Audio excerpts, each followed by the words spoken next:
Ladies and gentlemen, Behind the Line proudly presents to you the third annual Huge Embarrassing Failure Awards, the most prestigious award show in all of entertainment, where failures compete for the coveted honor of being named 2025's most embarrassing failure.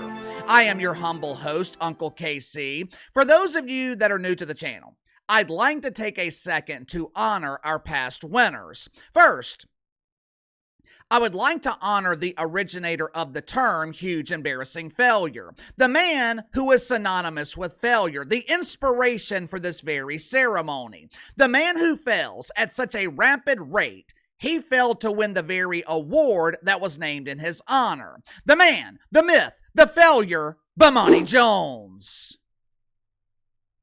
Our inaugural winner of the Huge Embarrassing Failure Awards, which was held back in 2023, our former fearless leader, Johnny B. Biden. Last year, the woke media won this coveted title in a highly contested race with cackling Cam Harris. Now, who will be the winner this year? Who will be named 2025's most embarrassing failure? We will find out together momentarily. First, let's get to our nominees. Our first nominee is Cracker Barrel. After years of struggling, years of declining sales, Cracker Barrel decided to neglect their core customer base to fully embrace the woke wiener. Led by their CEO, Julie Fells-Messino, who clearly has more names than brain cells, along with their diversity doofus who has now been fired, Cracker Barrel decided to redesign their dumps in order to be more inclusive. Their dedication to the disease of diversity launched in August of 2025, with Julie Messino making this exciting announcement on Good Morning America. Watch for yourself. I actually happened to be in Orlando last week with all of our managers. We bring them together and every other year. And the number one question that I got asked, Michael, was, how can I get a remodel? When can I get a remodel? How do I get on the list? Oh, really? So because the feedback and the buzz is so good, not only from our customers, but from our team members. They want to work in a wonderful restaurant. So we're doing everything for our guests and our team members. Following their embrace of wiener, Cracker Barrel experienced an immediate decline. Sales declined 5%, along with retail sales, which includes all the little trinkets sold in their stores. Before the woke rebrand, Cracker Barrel stores sold toys for children, stuffed animals, various other trinkets that aggravated mothers across America. Unfortunately, these products were not considered inclusive. Once they were baptized and born again by deacons at Woke United Methodist, Cracker Barrel removed the toys and attempted to sell tuck-friendly bathing suits. In the last 6 months, Cracker Barrel has lost 56% of its value, equating to hundreds of millions of dollars in losses.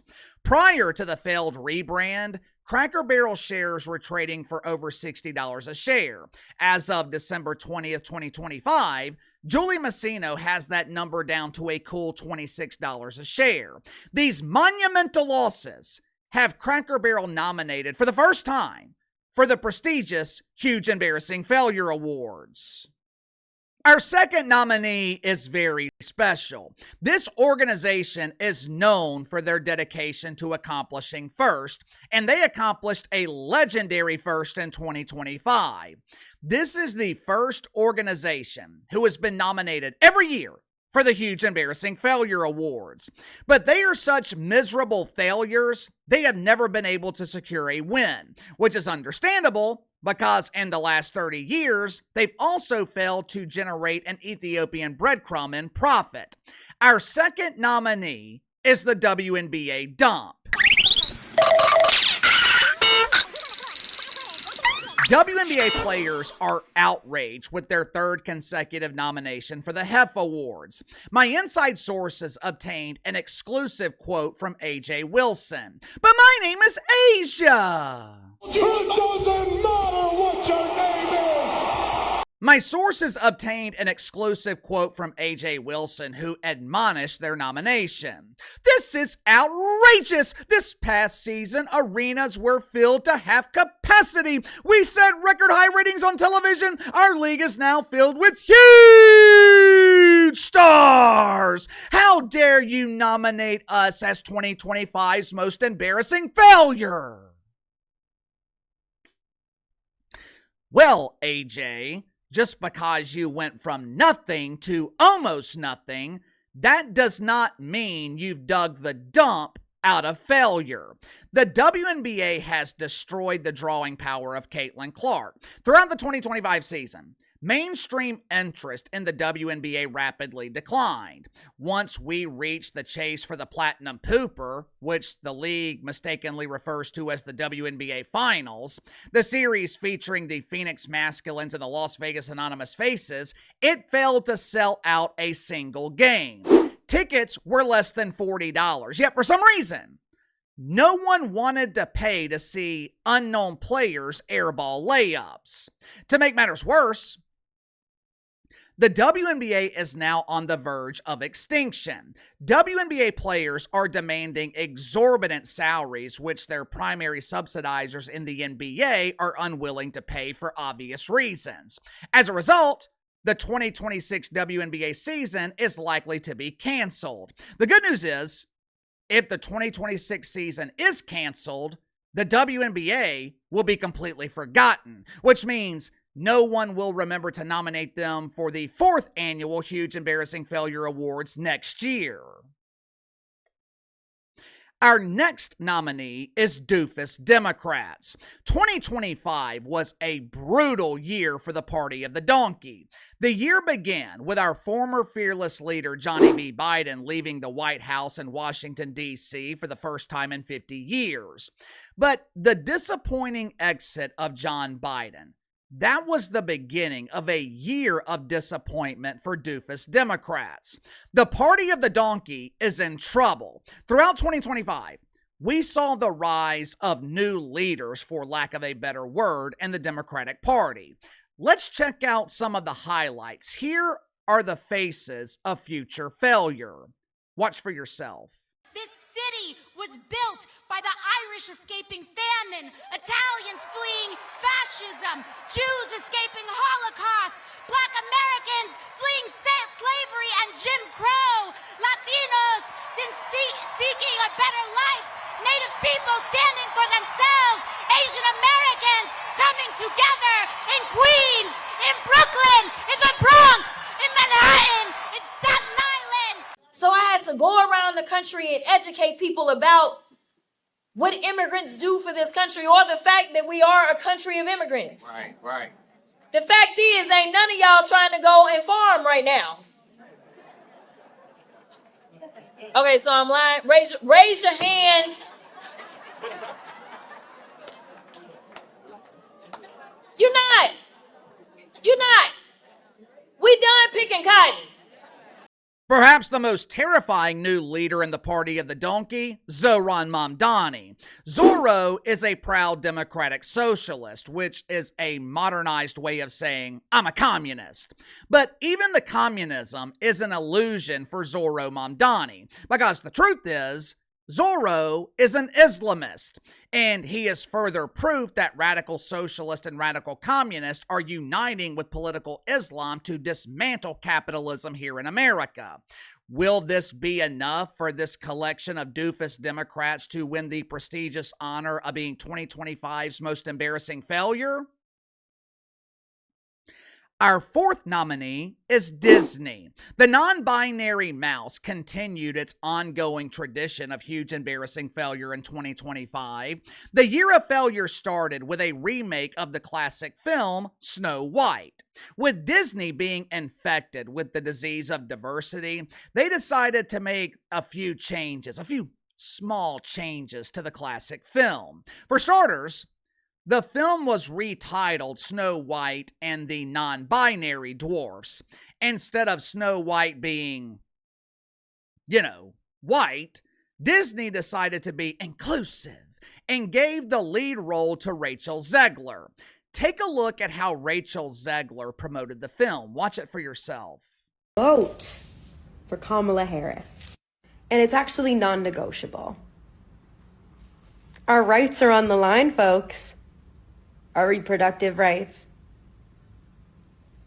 Come on. Go vote blue. And if you disagree with this sentiment, just hit the unfollow button. I don't need your business. Unfortunately for Disney, millions of people listened when non-white Snow White said that she doesn't need their business. Against a budget of $270 million, the inclusive Snow White generated just over $200 million at the box office. Translation? It bombed. To make matters worse, Disney has lost 35% of its value in the last 5 years. Even Marvel movies, which have traditionally been major successes for the non-binary mouse, even Marvel movies are struggling to recoup their budgets at the box office. Disney is failing at unprecedented levels, which is similar to our next nominee, late night television. For decades, late night TV has been extremely profitable for the networks. Johnny Carson passed the torch to Jay Leno and David Letterman. For 2 decades, Leno and Letterman reigned supreme, eventually passing the torch to Stevie Colbert and Jim Kimmel. And this is where it all went wrong. Well, Uncle KC, what about Sean Squires?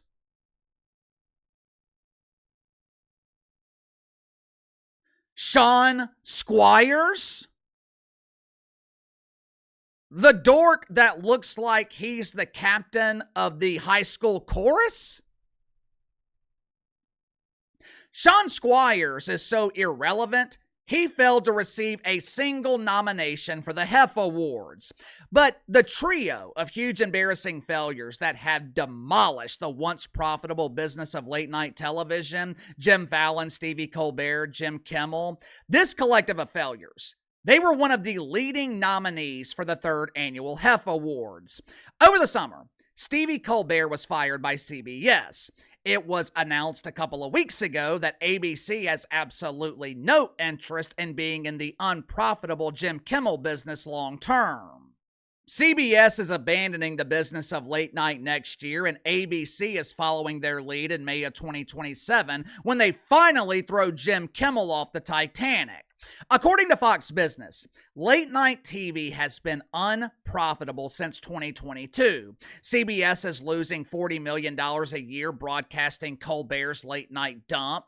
The trio of failures hosting these dumps have been committed to ensuring that Don Trump is a failure, but their commitment to Don's failure has led to their own unimaginable levels of failure. Our next nominee is ESPN's resident beta male, Ryan Clark. Ryan Clark is a disgrace. Ryan Clark is an embarrassment to metrosexuals who paint their fingernails. There have been so many embarrassing moments of failure in 2025 for Ryan. There is just no way to include all of them in the limited time that we have. Earlier this year, Ryan Clark was forced to apologize to RG3, better known as Bob Griffin the Trace. Ryan was forced to apologize to Bob for claiming that Bob Griffin couldn't understand the experience of black women in America because he's married to a white woman. Ironically enough, Ryan impregnated a white woman, but as you guys know, Captain Doofus never lets those pesky facts get in the way of pushing his agenda of fake racism. Recently, Ryan Clark publicly humiliated himself again by claiming that he was a victim of the fabricated term musical profiling. Ryan created a fabricated story to go along with the fabricated term. Watch it for yourself. I'm tired of being musically profiled in Ubers. Man, as says hello, doesn't even ask me, he just changes the radio. First song, All Eyes on Me by Tupac.